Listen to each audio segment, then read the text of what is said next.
Hello, hello, hello, YouTube! How you guys doing? This is a preempted version of the Sunday video update. Obviously, I wasn't home yesterday to do the Sunday video update, if you've been watching my channel. I'm Jared Fuller. Thanks for watching. So, what do I talk about today? I wonder, oh yes, Deanie's birthday party yesterday, which was a wonderful time. I finally got to meet Deanie. So cool. Such a sweet kid. We've spoken on the phone a few times. He called me from Monterrey, Mexico, when he was receiving treatment. And we talked for a few minutes. He says, I think it's really cool that we got each other's number. And he wanted me to come to his house. I didn't go to his house. I was just at his birthday party. But we had pictures taken together. Before I left, he ran up to me and hugged me around the waist. And it's like, oh, you know, I love you too, buddy. It's nice to meet you. And Deanie, if you're watching this, it was so nice to meet you yesterday. I had a great time. And I am wearing your Deanie Strong bracelet. Among all the other bracelets, this is my newest bracelet. So I'll wear it all the time, I promise. And I have another decal on my van that says Deanie Strong. And I should be getting a t-shirt in the mail pretty soon. Oh, and that is my cell phone. I received a text message from, a good friend of mine who needs a lift to work. She works in Saginaw. But yeah, it was a great time. As you had probably watched, Deanie rolled up in the fire truck, and yeah, it was great. It was a wonderful time. I was happy to have been there, and I want to thank his mom, Ashley Bandavanis, for inviting me to Deanie's party. It was wonderful. The people were great. I mean, I had people coming up to me saying, "Oh, you're the guy who was making the videos for Deanie," you know. Yeah, that would be me. It was great. I had a wonderful time. And Ashley, if you're watching this, please, you know, let's keep in touch. I realize that your schedule's pretty tight with, you know, between school and Deanie's health and all that. But, you know, if anytime you need to talk, I'm always available. You can call me anytime. We can talk or text or however you prefer. But yeah, it was a nice drive down to Ohio. It was the first trip to Ohio that I had ever made in all my 31 plus, well, give or take, years of life. It was the first time I'd ever been to Ohio, you know, so it was cool. I thought I had to pay to cross state lines, but I don't. The only time I would have had to have paid is if I got on the Ohio Turnpike, which is Interstate 80 and 90, which is the way I'll be taken when I go to New York to visit a Wilms Warrior family. But yeah, yesterday, I mean, there's just so much to talk about from yesterday. There was a bouncy house, there was face painting, and I got to meet a couple of other cancer warriors. Deanie is a DIPG warrior, and then I met another warrior named Makanda. Very sweet girl. She was very nice. And I got to meet a baby named Miles. Miles, I think, is only 2. So he's around the age I was when I had Wilms tumor cancer. But very nice people. I had a great time. I got to talk to the fireman who gave Deanie the ride to the place where the party was. I shook all their hands and I told them that it was a great thing that they did. So if you are from the Violet Township Fire Department in Ohio, thank you again for doing that for Deanie. That was awesome. Really cool.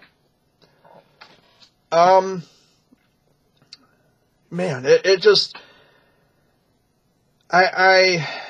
this was something I kind of wanted to talk about too, and perhaps maybe I shouldn't make it public, but I'm going to talk about it anyway.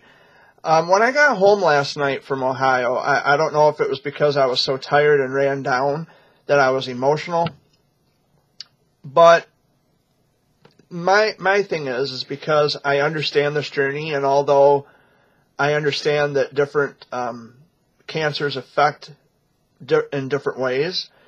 There's still an attachment involved. And every time I meet a new warrior, you know, I can talk to the families or talk to the parents or even talk to the kids at times. But when I actually meet them face to face, it's a whole different ballpark. Because you know how sweet they are when you've talked to them, or how nice they are when when you have the communication through text message or whatever. My dad even talks to a lot of the families on Facebook. But getting to meet them in person is a completely different it's a different ball game, different ballpark. And I was really, I was sad last night because I didn't want it to end, and goodbyes are never easy because you never know if you're ever going to see them again. And I'm not talking, death. I'm just saying that, circumstantially, if that's a word, circumstantially, I don't know. But anyway, if the circumstances or if the fates allow, will I get to see those people again?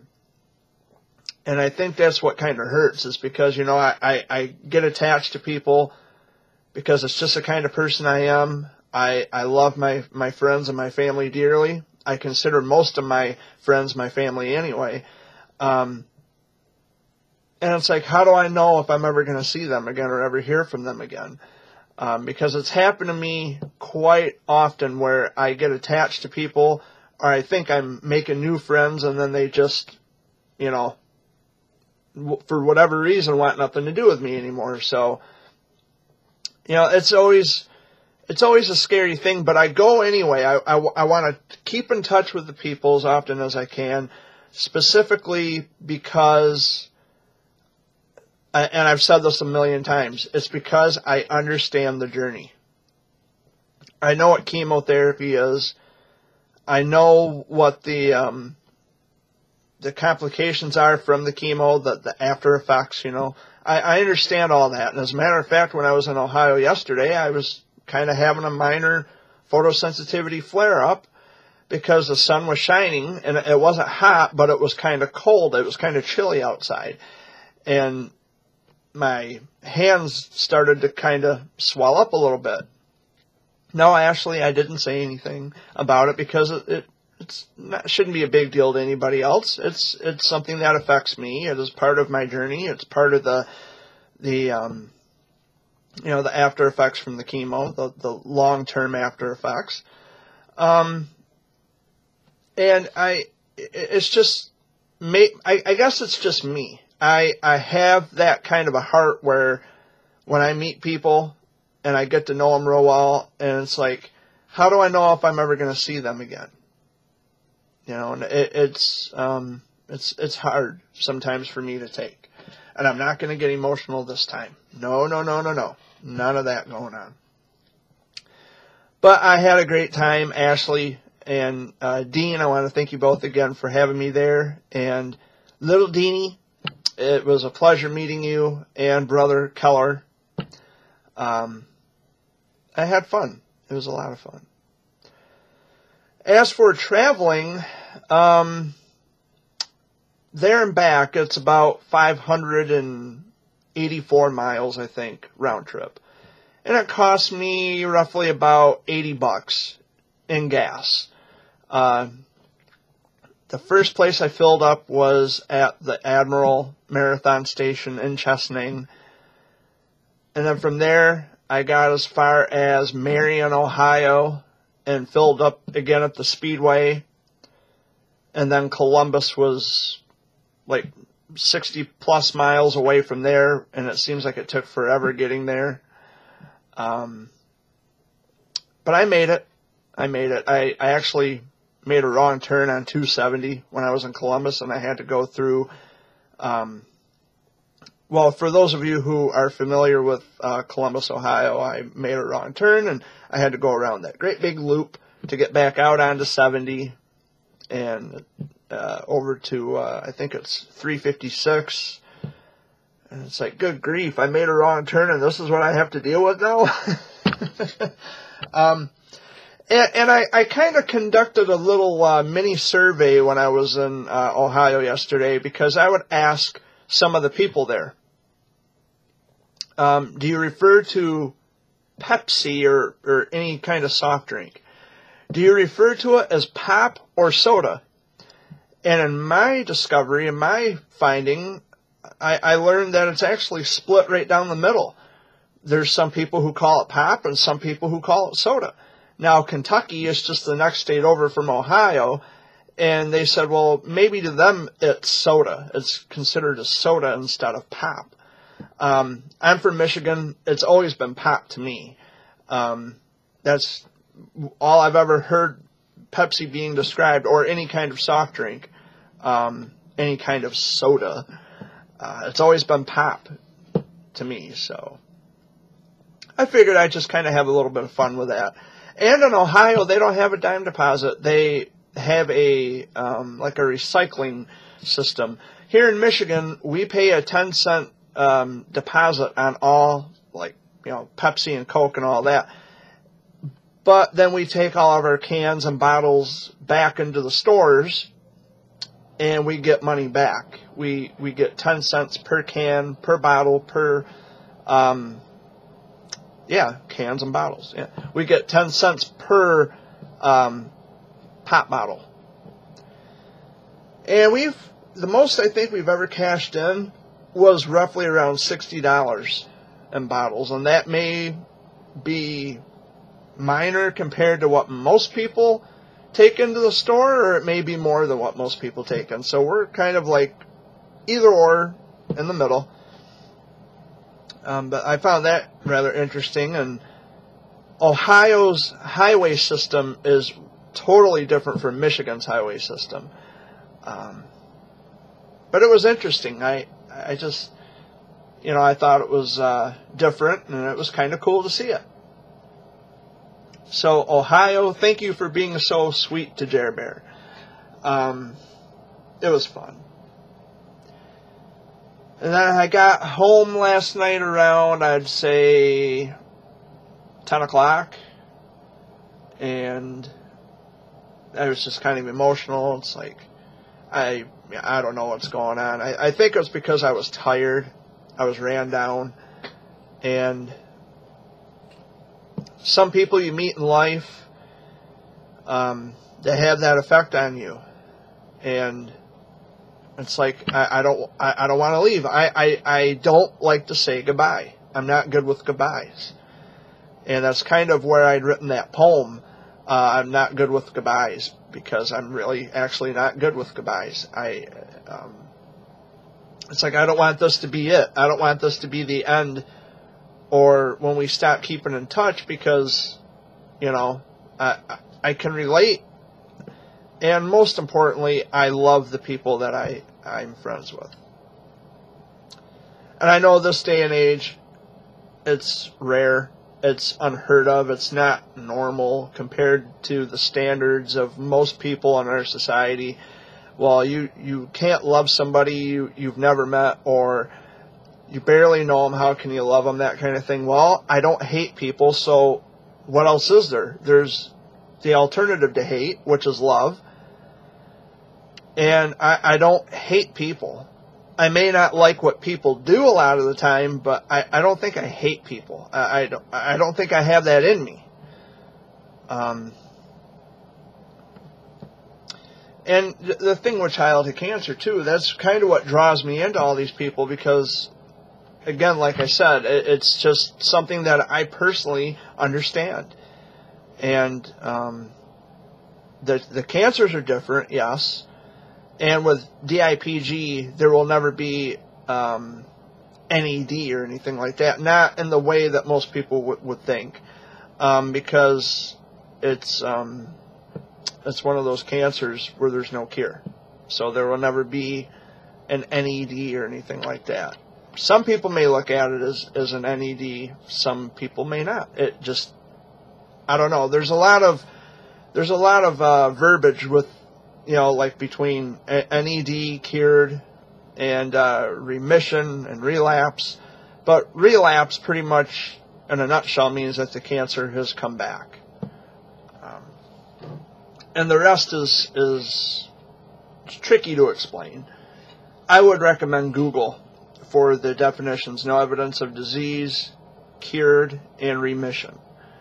I have a stern understanding of what these things mean, but it would take me forever and a day to try to explain it here. So just visit Google.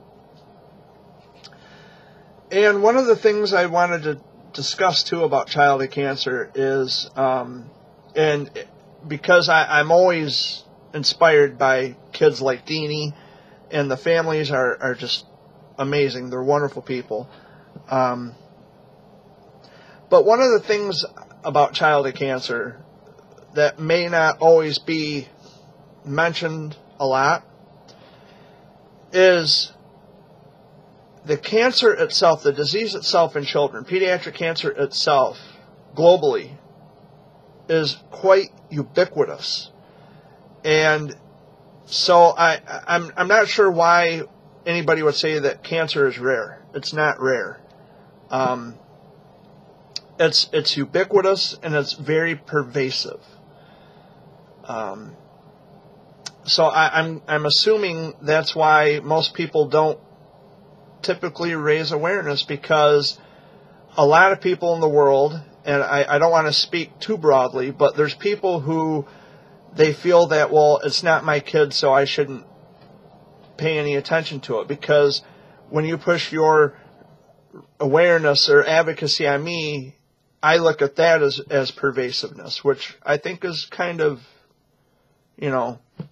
I mean, I understand people don't like bad news, but turning the other way, turning a cheek is not going to make it go away. So that's why we have to be on the ball. We have to always continuously raise awareness to this disease as often as possible. And to the people who view advocacy and gold ribbons and all that as pervasive, well, I'm sorry you feel that way, but I hope it doesn't happen to your child, because when or if it does, and I'm hoping it doesn't, but we'll just say for argument's sake, when or if it does, you're going to need a community who's going to support you and stand by you, and you're going to understand just how ubiquitous that childhood cancer really is. And I say, with each individual case, which is global, so childhood cancer, it's known, but the awareness is not as predominant as we would like it to be. And I think that's where we're not getting the message clear. And that's what keeps people like me in the game of advocacy, not only as an advocate, but as a survivor. I do my best to get the word out. And when I do that, and I get the word out, it's, contemporaneously when I put the word out, there are still children who are actively fighting. So that in and of itself and together means that I'm doing a good thing, because I'm getting the word out to help these kids like Deanie. So there is nothing about awareness that I would find pervasive. And I would only hope or assume that anybody with a heart would just say, look, this is what's going on with these kids. And even if you share one ribbon, that's fine, or share one meme on Facebook, that's fine. Because it shows that you are awake to what's going on. That was just a random thought that I wanted to put out there. So, and I had this argument with a person who says, well, you think childhood cancer is known?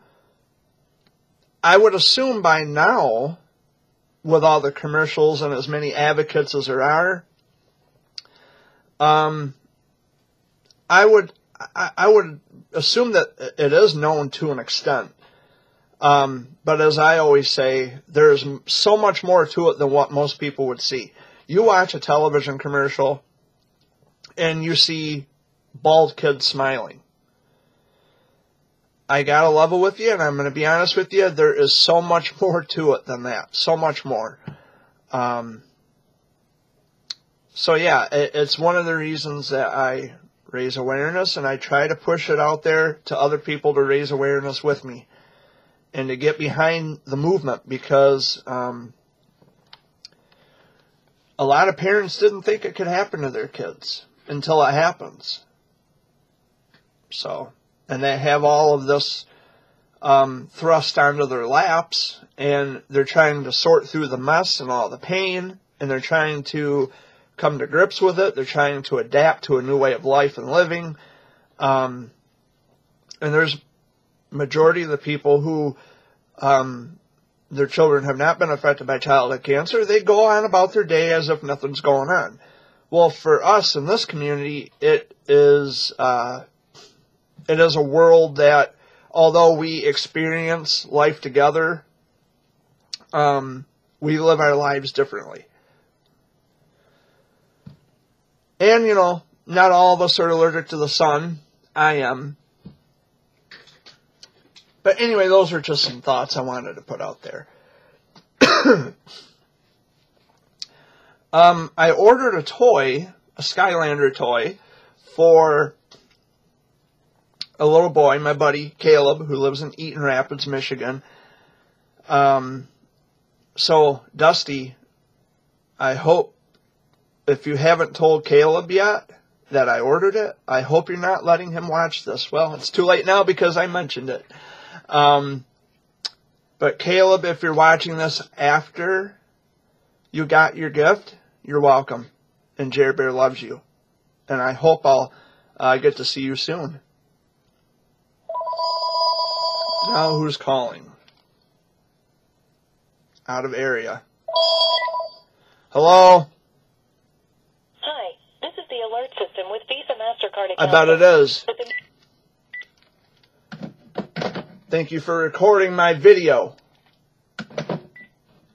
Spammer callers. This is with Visa MasterCard. Well, good for you, Visa MasterCard. Quit calling me.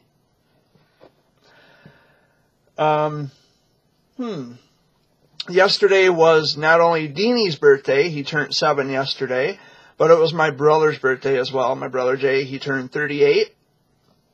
And while I was gone in New York, Dad and Jay spent the day together. So that was cool. I think, I don't know what they did yesterday. Dad didn't really talk about it. But I'm home alone at the moment now. Dad and Amy had to run to Saginaw to take care of some business. I think Dad had to go to the doctor to pick up a prescription, I think. Yeah. But yeah, not too much going on around here. I wanted to do this video yesterday, but again, like I said, I couldn't do it because I was in New York. Oh, Ohio. That's, as a matter of fact, New York, I'm kind of glad I mentioned that. That's going to be the next trip I want to plan, is a trip to New York to see my Wilms Warrior brother, Camden. So I've got to save up some money for that. And I'm so looking forward to it. I'm just lucky. I'm glad that I have a vehicle that is very, very fuel efficient. I mean, yesterday I driven to Ohio and backwards. It was probably about almost 600 miles round trip. It was about 584 miles round trip. And of course, last week I was in Ludington. I've been to Flint and Saginaw. Wow, I've been everywhere.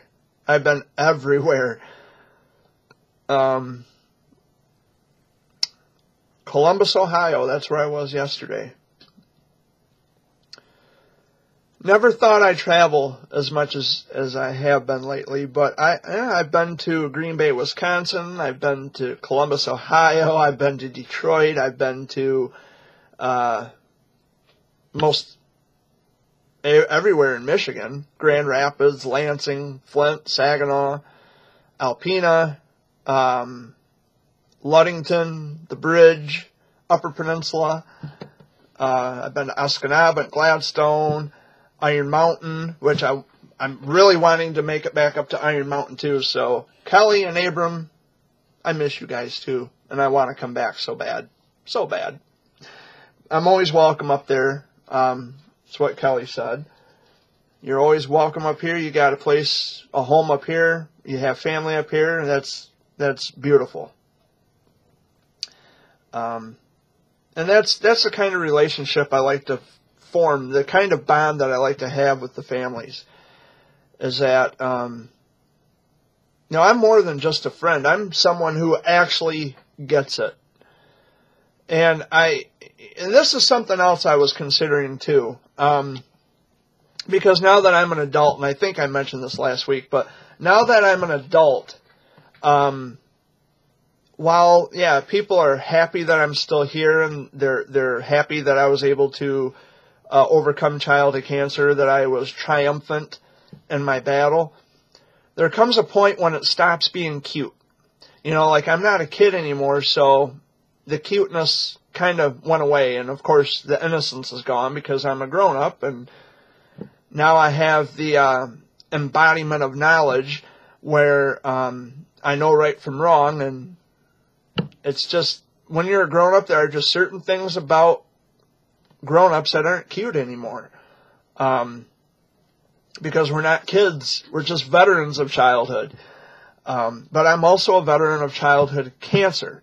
So while I am very stern in my efforts of raising awareness, there are people who just, I don't know, and I'm not looking at this as, well, you pay more attention to the kids than you pay more attention to me. It's not that. It's not about attention. What I'm saying is that because the focus is on the kids, childhood cancer, there comes a point, like when I got older, people look at me as another adult. They would never know that I survived childhood cancer unless I showed them the battle scars or unless I shared my story.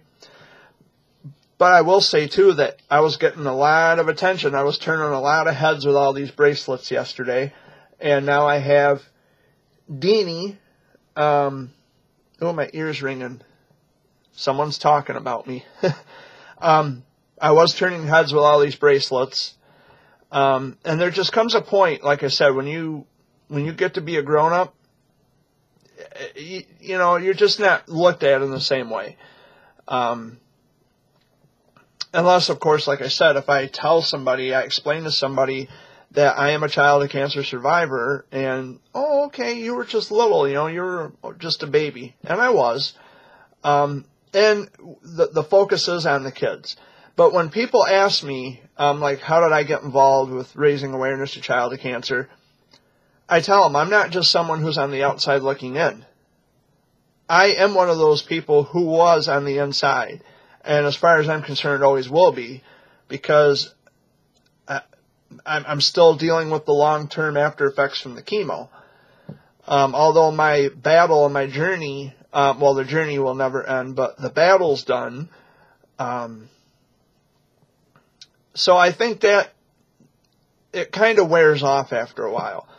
But there are lots of people that I'm friends with who are survivors, childhood cancer survivors, or they're still kids and they have survived it.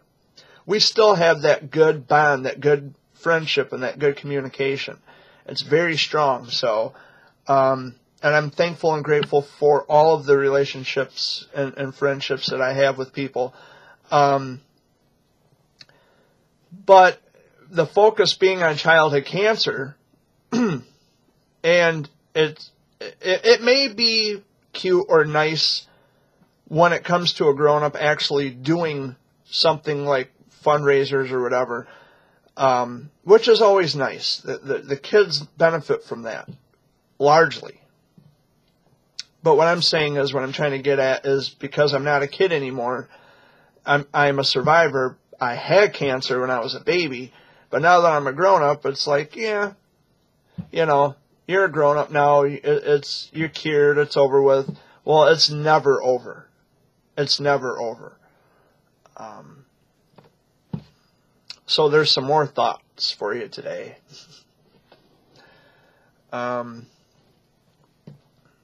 So I'm not doing much of anything right now. My friend asked me to take her to Saginaw to her job. She's got to be there by 4:30. So that'll probably give me something to do. I might just go over there and visit with them for a little while before we go. So as a matter of fact, as soon as I get done with this, I save it and upload it to my YouTube channel, and then I'm probably going to head over there to her house. So I'll drink my pop. Oh, I'm sorry, Ohio people. Soda. It was kind of interesting though, because I just, for the fun of it, just for like a little survey, for argument's sake, for fun's sake, no arguments involved. One person here would say pop, one person here would say soda, and it's like, wow, and you're both from Ohio. Yeah. So I'm guessing there's like some kind of a divide situation going on in Ohio. I don't know. It was cool though. Ohio, it's there's a lot of wide open space in Ohio. I've noticed. Now when I came down through Toledo, I come down 475. Now mind you, the only 475 I know is the 475 in Flint, Michigan. It goes right through downtown Flint. So when I seen the 475 marker on a sign that said Toledo, I'm thinking, well, wait a minute, 475, I know 475 doesn't come this far out of Flint. There's no way. No, it's actually a different 475. And then I saw signs for, say, I don't know, Dayton, Ohio, and Wheeling, West Virginia.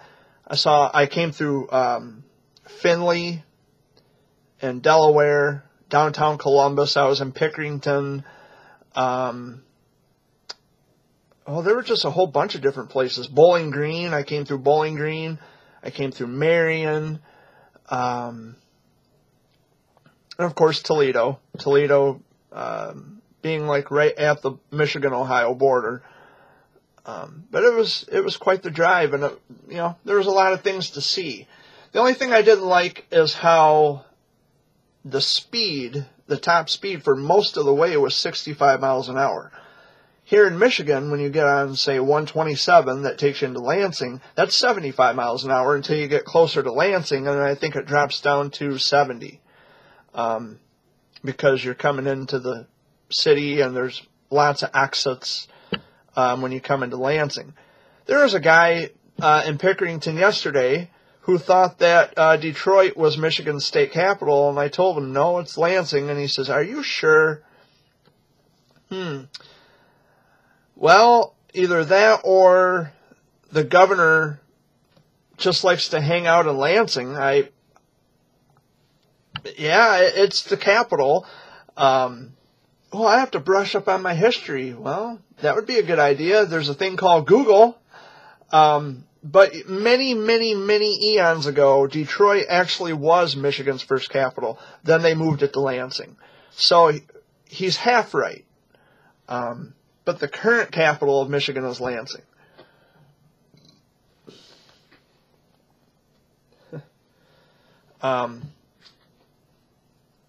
But again, like I said, I had a wonderful time yesterday, and I got to hang out with Deanie, and matter of fact, at the end of this video, I'll put some pictures up.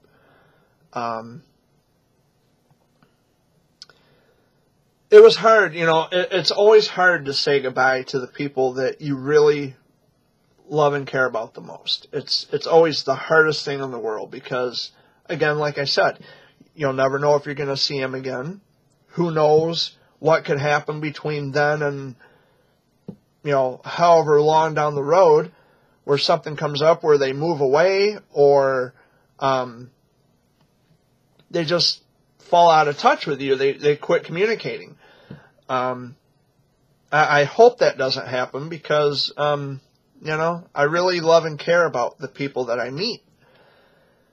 I'm just that kind of a person. And although I may be persecuted for that in most people's eyes, it's a persecution that I'm willing to take, because I'm not going to change because a handful of people may look at that as, oh, well, how could he love somebody he barely knows? That's creepy. Well, I look at it like this. You would much rather live in a world where people are hurting each other and they're violent all the time, and then turn around and complain because of the violence? To me, that's kind of, it's just pointless. It's stupid. And it is contradictory. It's like, I prefer not being sick over being sick, but I would much rather live in a world where people are sick.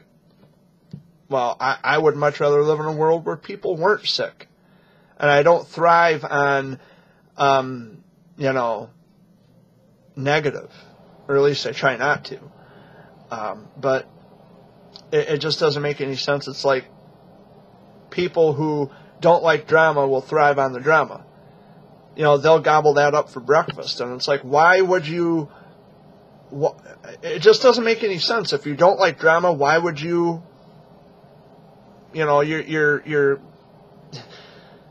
coasting on it. I mean, you're making an emotional profit from it.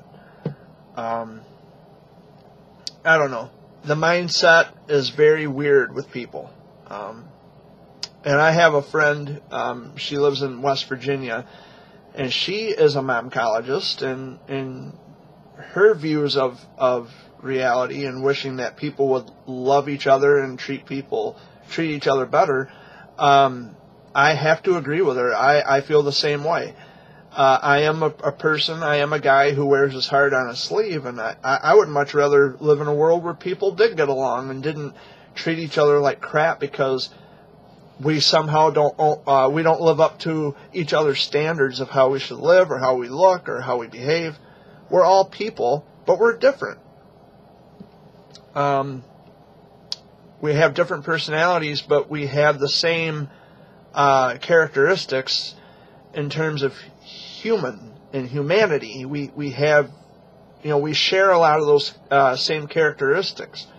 So I don't understand why there's so much hate in the world. I mean, we just had a shooting here in Michigan at CMU in Mount Pleasant.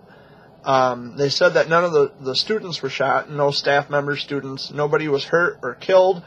But the shooter, he was from Chicago, I believe, and he was a student at Central Michigan University, and he killed his parents. He killed his mom and dad. And his dad was a cop. So, I mean, he's looking at serious prison time. He's only 19 years old. And the thing that got me, though, was because they were thinking that he may have changed his wardrobe to throw off the police, And but my thing was, well, if they found articles of clothing along the railroad tracks, they have a canine unit. The dogs can get their scent, which in turn means that they will go and hunt these perpetrators down. I mean, we have the Michigan State Police was on hand, Isabella County Sheriffs, the tribal police, because Mount Pleasant is on an Indian reservation, so there's a tribal police.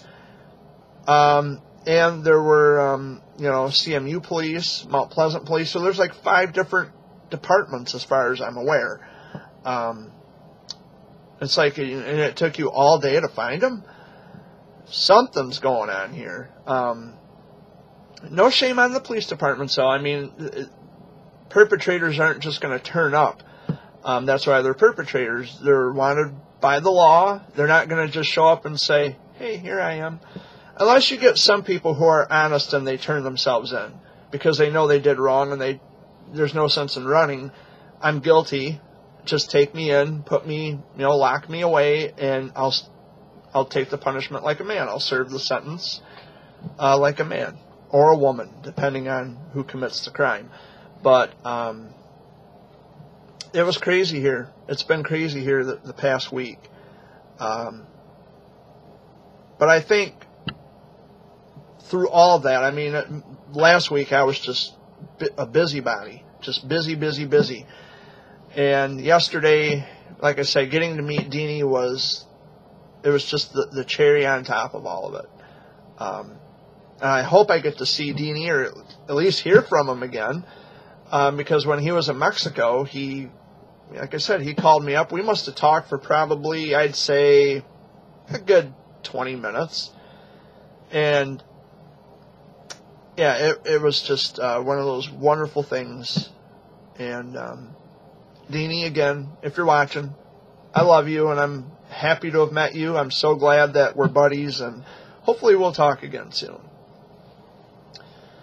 But anyway, guys, let's see how long I've been here. Oh, about 40 minutes. And it's going on 1 o'clock, so I'm going to make this real short this week. And I'm sorry I'm not really talking as much more as I usually do. I usually give you about 50 minutes to an hour and a half, something like that. So yeah, I've just been really super busy. I tried to write a little bit of my journal. I haven't done that. And by the way, Ashley, if you're watching this, I had my Jared Bear with me yesterday, and Jared Bear didn't get to meet Deanie. Oh well, that's fine. I got to meet Deanie, which was, again, that was just the highlight of my weekend.